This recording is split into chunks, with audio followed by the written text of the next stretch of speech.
New tensions in eastern Ukraine as a group of suspected pro-Russian militants seizing a police station earlier today. The second such incident in the region in over a week. Now, Ukraine's officials blaming Moscow for the unrest and promising a, quote, very tough response. Captain Bob Wells is a retired U.S. Navy and former national security advisor to Vice President Dick Cheney. Good to see you, Captain Wells. Good to see you, Arthel. Now, you're saying that it's most important for the U.S. to remain the lead in this situation. Why is that, and how do we get European allies completely on board? Well, thank you. I think that's a very good point with regard to the essential requirement for American leadership. It's going to take an all points push to really work with the Europeans. This last week is very instructive. If you look at the meetings we've had here with the G7 as well as our recent meetings with the G20, the Europeans have been relatively inconsistent, weak, and haven't come to consensus with regard to response to the Russians, and in particular with regard to the long-term response to what Putin is intending to do with Ukraine. And expound on why they haven't been very consistent. I think they're just not really seeing that this is a wake-up call. Just like the United States, I think, clearly sees it's a wake-up call, that our interests are to basically contain Russia and contain Mr. Putin from making Ukraine a buffer zone as he sees it. His end game is really to create a buffer zone. His end game is really power.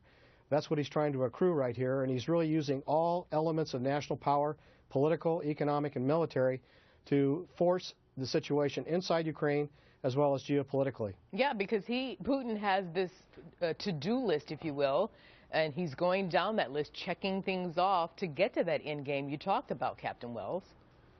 Yes, and in particular, I think the United States has been a little smarter with regard to where we are as a leader with the Europeans. We know that it's going to be incumbent upon our leadership to basically persuade the Europeans to look at Putin as we see him now. Obviously, the Europeans have quite a few economic interests over the last few years since the end of the Cold War.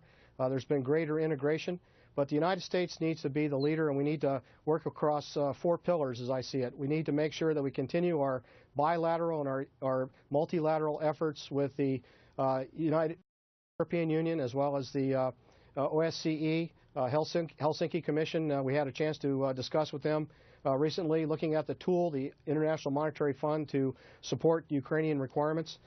Also, we need to think about the economic support that we could provide the Europeans in the future, and that means economic security for the Europeans in the natural gas area to take some of the risk away. We also need to nurture the diplomacy between the United States and the Russian Federation right now. Mr. Kerry's been meeting with Foreign Minister Lavrov, but there's a new development now with the Russians now thinking about seeing the Ukrainian Foreign Minister. And then finally, we have to make the case that additional sanctions are coming, that this is a serious time, that we're watching the deeds of the Russians, and the United States just has to take a lead in that area. Yeah, no, you mentioned the natural gases, the natural gas resources. What do you think that might mean for the Keystone Pipeline here in our country?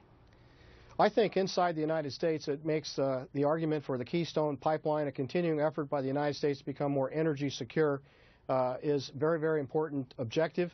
I think politically, also with our national security, as Admiral Mullen once said, the economic growth and the economic strength of the United States really has to support the national security requirements of the United States. This is a time for the United States to be strong. We can be economically strong in the next few years. We can be increase our national security capabilities. Iraq is really a concluded event in American military history. It's still important to support. Afghanistan is coming to a close, so we need to see the future clearly, and we need to essentially build strength at home economically with the Keystone and with national security with our defense capacity. And what does that mean exactly, Captain Wells? That means we need to... Yeah, go ahead. We need to make sure that we have modernization of our armed forces.